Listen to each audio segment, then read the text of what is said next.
ಪ್ರಮುಖ ಸುದ್ದಿಗಳ round up ಚರಿತ್ರೆ ನ್ಯೂಸ್ ರೌಂಡ್ ಅಪ್ಗೆ ನಿಮ್ಗೆಲ್ಲ ಪ್ರೀತಿಯ ಸ್ವಾಗತ. ಹಿಂಸಾಚಾರ ಪೀಡಿತ ಮಣಿಪುರದಲ್ಲಿ ಇನ್ನೇನೋ ಪರಿಸ್ಥಿತಿ ತಣ್ಣಗಾಯಿತು ಅನ್ನುವ ಸ್ಥಿತಿ ಇತ್ತು. ಆದ್ರೆ ಇದೀಗ ಮತ್ತೆ ಕಲಹದ ಕಿಡಿ ಕಾಣಿಸಿಕೊಂಡಿದೆ.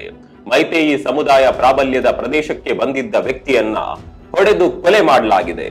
ಸೆಕ್ಮೆ ಎನ್ನುವ ಪ್ರದೇಶದಲ್ಲಿ ಈ ಘಟನೆ ನಡೆದಿದ್ದು, ಮೃತ ವ್ಯಕ್ತಿಯನ್ನ ಕೂಕಿ ಸಮುದಾಯದ ಮಾಜಿ ಸೇನಾಧಿಕಾರಿ ಲಿಮ್ಲಾಲ್ ಮತೆ ಅಂತ ಗುರುತಿಸಲಾಗಿದೆ. ಈ ಘಟನೆಯಿಂದಾಗಿ ಮತ್ತೆ ಪರಿಸ್ಥಿತಿ ಹದಗೆಟ್ಟಿದೆ. ಸ್ಥಳದಲ್ಲಿ ಸೇನಾ ಬಿಗಿ ಭದ್ರತೆ ಹೆಚ್ಚಿಸಲಾಗಿದೆ. ಇನ್ನು ಕಳೆದ ವಾರದಲ್ಲಿ ಡ್ರೋನ್ಗಳು ಮತ್ತು ರಾಕೆಟ್ಗಳ ದಾಳಿಯಿಂದಾಗಿ ಪರಿಸ್ಥಿತಿ ಉಲ್ಬಣಗೊಂಡಿತ್ತು. ಇತ್ತ ಮಣಿಪುರ ಸ್ಥಿತಿಯನ್ನ ನಿರ್ಲಕ್ಷ್ಯ ಮಾಡ್ತಾ ಇರುವ ಕೇಂದ್ರ ಸರ್ಕಾರದ ವಿರುದ್ಧ ಕಾಂಗ್ರೆಸ್ ಗುಡುಗಿದೆ. ಮಣಿಪುರದಲ್ಲಿ ಜನಾಂಗೀಯ ಹಿಂಸಾಚಾರವನ್ನ ಕೊನೆಗೊಳಿಸುವಲ್ಲಿ ಕೇಂದ್ರ ಸರ್ಕಾರ ಸಂಪೂರ್ಣವಾಗಿ ವಿಫಲವಾಗಿದೆ ಅಂತ ಕಾಂಗ್ರೆಸ್ ಅಧ್ಯಕ್ಷ ಮಲ್ಲಿಕಾರ್ಜುನ ಖರ್ಗೆ ಕಿಡಿಕಾರಿದ್ದಾರೆ. ಪ್ರಧಾನಿ ಮೋದಿ ಹಾಗೂ ಗೃಹ ಸಚಿವ ಅಮಿತ್ ಶಾ ಮಣಿಪುರದ ಬಗ್ಗೆ ಗಮನ ಹರಿಸದೆ ಸದಾ ಚುನಾವಣಾ ರ್ಯಾಲಿಯಲ್ಲಿ ಚಿತ್ತ ನೆಡ್ತಾರೆ ಅಂತ ಖರ್ಗೆ ಟೀಕಿಸಿದ್ದಾರೆ. ಜಮ್ಮು ಕಾಶ್ಮೀರದಲ್ಲಿ ಚುನಾವಣಾ ಪ್ರಕ್ರಿಯೆಗಳ ನಡುವೆಯೇ ಉಗ್ರರ ಗಡಿನುಸುಳುವಿಕೆಯ ಯತ್ನ ನಡೆದಿದೆ. ರಜೌರಿ ಜಿಲ್ಲೆಯ ನೌಶೇರಾ ವಲಯದಲ್ಲಿ ಎಲ್ಒಸಿ ಬಳಿಯೇ ಈ ಗಡಿ ನುಸುಳುವಿಕೆಯ ಯತ್ನ ನಡೆದಿದೆ. ಆದರೆ ಭದ್ರತಾ ಪಡೆಗಳು ಭಯೋತ್ಪಾದಕರ ಈ ಯತ್ನವನ್ನ ವಿಫಲಗೊಳಿಸಿದ್ದಾರೆ. ಘಟನೆಯಲ್ಲಿ ಇಬ್ಬರು ಉಗ್ರರು ಹತರಾಗಿದ್ದಾರೆ. ಉಗ್ರರ ಗಡಿ ನುಸುಳುವಿಕೆಯ ಬಗ್ಗೆ ಗುಪ್ತಚರ ವರದಿ ಎಚ್ಚರಿಸಿತ್ತು. ಈ ಹಿನ್ನೆಲೆಯಲ್ಲಿ ಆಪರೇಷನ್ ಕಂಚಿ ಹೆಸರಿನಲ್ಲಿ ಭದ್ರತಾ ಪಡೆಗಳು ಕಾರ್ಯಾಚರಣೆಗಿಳಿದಿದ್ದವು. ಇದರ ಅನ್ವಯ ನೌಶೇರಾದ ಲಾಮ್ ಸೆಕ್ಟರ್ ನಲ್ಲಿ ಭಾನುವಾರ ತಡರಾತ್ರಿ ಗುಂಡಿನ ಚಕಮಕಿ ನಡೆದಿದೆ. ಘಟನೆಯಲ್ಲಿ AK-47 ಗನ್ಗಳು ಸೇರಿದಂತೆ ಹಲವು ಶಸ್ತ್ರಾಸ್ತ್ರಗಳನ್ನ ಸೇನೆ ವಶಪಡಿಸಿಕೊಂಡಿದೆ. ಇದಲ್ಲದೆ ಗಡಿ ನಿಯಂತ್ರಣ ರೇಖೆ ಗುಂಟ ಭದ್ರತೆಯನ್ನ ಮತ್ತಷ್ಟು ಬಿಗಿಗೊಳಿಸಲಾಗಿದೆ.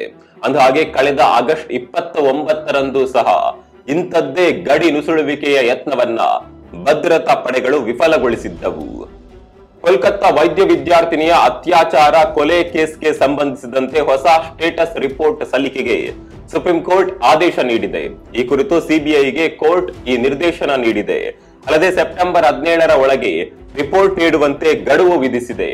ಈ ಬಗ್ಗೆ ಸೋಮವಾರ ವಿಚಾರಣೆ ನಡೆಸಿದ ಸಿಜೆಐ ಚಂದ್ರಚೂಡ್ ನೇತೃತ್ವದ ತ್ರಿಸದಸ್ಯ ಪೀಠ ಔಪಚಾರಿಕ ಕೋರಿಕೆ ಇಲ್ಲದಿದ್ದರೂ ಮರಣೋತ್ತರ ಪರೀಕ್ಷೆಯನ್ನ ಹೇಗೆ ನಡೆಸಲಾಯಿತು ಎಂದು ಪ್ರಶ್ನಿಸಿತು. ಅಲ್ಲದೆ ಎಫ್ಐಆರ್ ದಾಖಲಿಸಲು 14 ಗಂಟೆ ವಿಳಂಬವಾಗಿರೋದು ಹಾಗೂ ಕೇಸ್ಗೆ ಸಂಬಂಧಿಸಿದ ದಾಖಲಾತಿಗಳ ಮಿಸ್ಸಿಂಗ್ ವಿಚಾರವಾಗಿ ಕೋರ್ಟ್ ಕಳವಳ ವ್ಯಕ್ತಪಡಿಸಿದೆ. ಇನ್ನು ವೈದ್ಯ ವಿದ್ಯಾರ್ಥಿ ರೇಪ್ ಮತ್ತು ಹತ್ಯೆ ಖಂಡಿಸಿ ಕಿರಿಯ ವೈದ್ಯರು ನಡೆಸ್ತಾ ಇರುವ ಮುಷ್ಕರಕ್ಕೂ ಕೋರ್ಟ್ ಅಸಮಾಧಾನ ಹೊರಹಾಕಿದೆ. ಅಲ್ಲದೆ ಮಂಗಳವಾರ ಸಂಜೆ 5 ಗಂಟೆಯೊಳಗೆ ಕೆಲಸಕ್ಕೆ ಹಾಜರಾಗುವಂತೆ ಗಡುವು ವಿಧಿಸಿದೆ.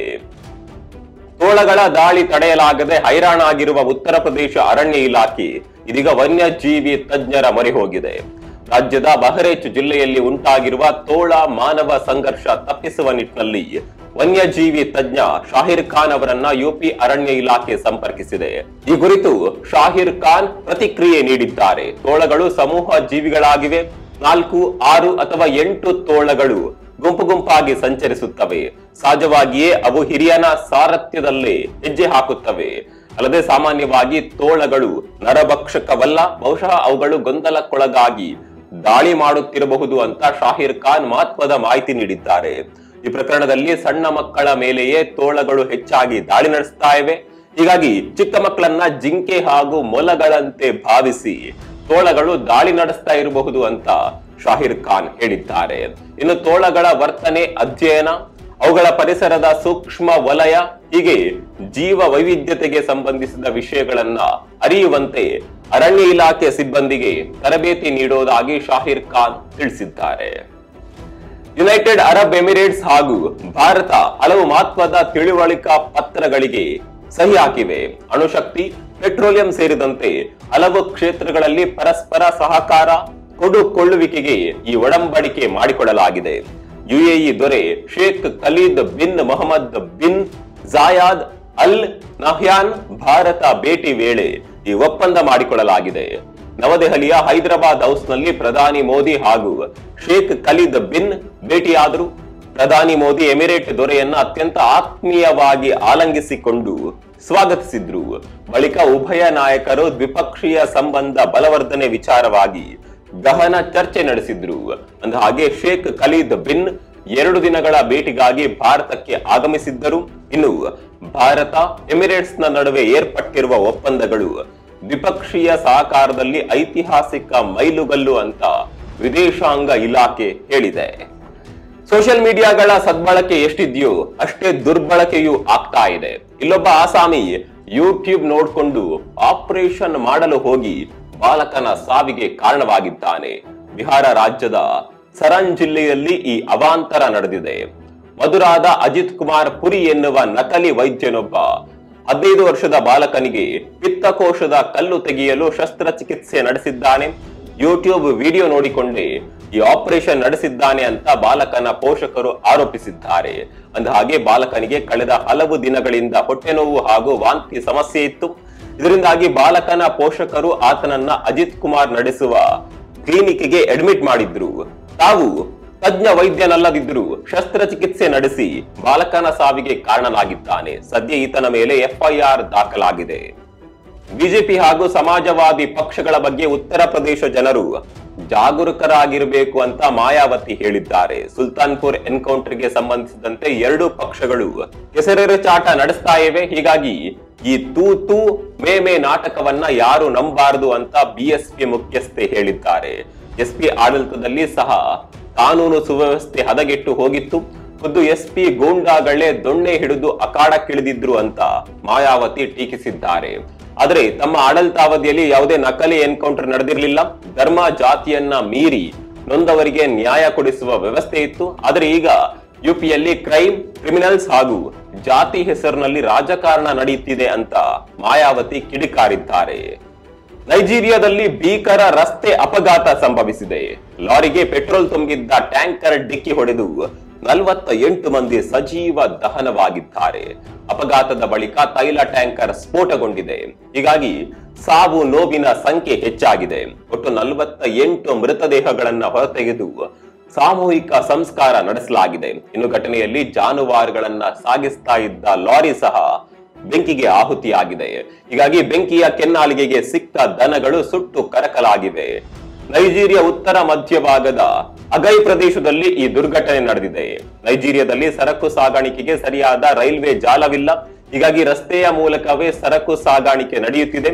ಹೀಗಾಗಿ ಈ ರಾಷ್ಟ್ರದಲ್ಲಿ ಆಗಾಗ ದೊಡ್ಡ ಪ್ರಮಾಣದ ಅಪಘಾತಗಳು ಸಂಭವಿಸುತ್ತಲೇ ಇರುತ್ತವೆ. ಮಧ್ಯಪ್ರಾಚ್ಯದಲ್ಲಿ ಸದ್ಯಕ್ಕೆ ಸಂಘರ್ಷಗಳು ನಿಲ್ಲುವ ಲಕ್ಷಣಗಳು ಕಾಣ್ತಿಲ್ಲ. ಪ್ಯಾಲೆಸ್ತೇನ್ ಇಸ್ರೇಲ್ ನಡುವಿನ ಗುದ್ದಾಟದ ನಡುವೆ ಮತ್ತೊಂದು ಸಂಘರ್ಷ ಮತ್ತೆ ಉಲ್ಬಣಗೊಂಡಿದೆ. ಸಿರಿಯಾದ ಜನವಸತಿ ಪ್ರದೇಶ ಇರುವ ಸೇನಾ ನೆಲೆಗಳ ಮೇಲೆ ಇಸ್ರೇಲ್ ವೈಮಾನಿಕ ದಾಳಿ ನಡೆಸಿದೆ.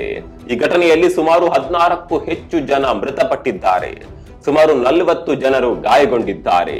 ಟಾಟರ್ಸ್ ಮತ್ತು ಗವರ್ನೇಟರ್ಗಳು ಸೇರಿದಂತೆ ಸಿರಿಯಾದ ಮಧ್ಯಭಾಗದಲ್ಲಿರುವ ಸೇನಾ ನೆಲೆಗಳನ್ನ ಗುರಿಯಾಗಿಸಿಕೊಂಡು ದಾಳಿ ನಡೆಸಲಾಗಿದೆ. ಸಾವಿನ ಸಂಖ್ಯೆ ಹೆಚ್ಚಾಗುವ ಸಾಧ್ಯತೆ ಇದೆ. ಲೆಬನಾನ್ ವಾಯುವ್ಯ ದಿಕ್ಕಿನಿಂದ ಇಸ್ರೇಲಿ ರಕ್ಷಣಾ ಪಡೆಗಳು ಸಿರಿಯಾದ ಈ ಪ್ರದೇಶದ ಮೇಲೆ ದಾಳಿ ನಡೆಸಿವೆ ಅಂತ ಮೂಲಗಳು ಹೇಳಿವೆ. ಇನ್ನು ಇತ್ತ ಈ ದಾಳಿಯ ಬಗ್ಗೆ ಯಾವುದೇ ಪ್ರತಿಕ್ರಿಯೆ ನೀಡಲು ಇಸ್ರೇಲ್ ನಿರಾಕರಿಸಿದೆ. ಅಧ್ಯಕ್ಷೀಯ ಚುನಾವಣೆಯಲ್ಲಿ ತುರುಸಿನ ಸ್ಪರ್ಧೆ ಅನುಭವಿಸ್ತಾ ಇರುವ ಅಮೆರಿಕದ ಮಾಜಿ ಅಧ್ಯಕ್ಷ ಡೊನಾಲ್ಡ್ ಟ್ರಂಪ್ ಅವರ ಕಂಪನಿ ಮಾರುಕಟ್ಟೆಯಲ್ಲಿ ಭಾರಿ ನಷ್ಟ ಅನುಭವಿಸ್ತಾ ಇದೆ. ಕಮಲಾ ಹ್ಯಾರಿಸ್ ಅವರಿಂದ ತೀವ್ರ ಸ್ಪರ್ಧೆ ಎದುರಿಸ್ತಾ ಇರುವ ಹೊತ್ತಿನಲ್ಲಿ ಟ್ರಂಪ್ ಜಾಗತಿಕ ಬಿಲಿಯನ್ನರ 500ರ ಪಟ್ಟಿಯಿಂದಲೂ ಹೊರಬಿದ್ದಿದ್ದಾರೆ. ಟ್ರಂಪ್ ಮಾಲೀಕತ್ವದ ಟ್ರಂಪ್ ಮೀಡಿಯಾ ಮತ್ತು ಟೆಕ್ನಾಲಜಿ ಗ್ರೂಪ್ ಷೇರುಗಳು ಕಳೆದ ವಾರ ಸಾರ್ವಕಾಲಿಕ ಕುಸಿತ ಕಂಡಿವೆ. ಮಾರ್ಚ್ನಲ್ಲಿ ಗಣನೆಗೆ ಪರಿಗಣಿಸಲಾಗಿದ್ದ ಅವರ ಸಂಪತ್ತಿನಲ್ಲಿ 74% ಆಸ್ತಿ ಕರಗಿದೆ. ಮೇ 9ರಂದು ಟ್ರಂಪ್ ಕಂಪನಿಯ 114.75 ಮಿಲಿಯನ್ ಷೇರುಗಳ ಮೌಲ್ಯವು $6.2 ಶತಕೋಟಿ ಮೌಲ್ಯದ್ದಾಗಿತ್ತು. ಆದರೆ ಇದು ಈಗ $2 ಶತಕೋಟಿ ಗೆ ಇಳಿದಿದೆ. ಮಾರ್ಚ್ 27ರಂದು $66.22 ತಲುಪಿದಾಗಿನಿಂದ ಟ್ರಂಪ್ ಮೀಡಿಯಾ ತನ್ನ ಮೌಲ್ಯದ 3/4 ಭಾಗದಷ್ಟು ಕಳೆದುಕೊಂಡಿದೆ. ಚೀನಾಗೂ ಈ ವೈರಸ್ಗಳಿಗೂ ಅದೇ ನಂಟು ಗೊತ್ತಿಲ್ಲ.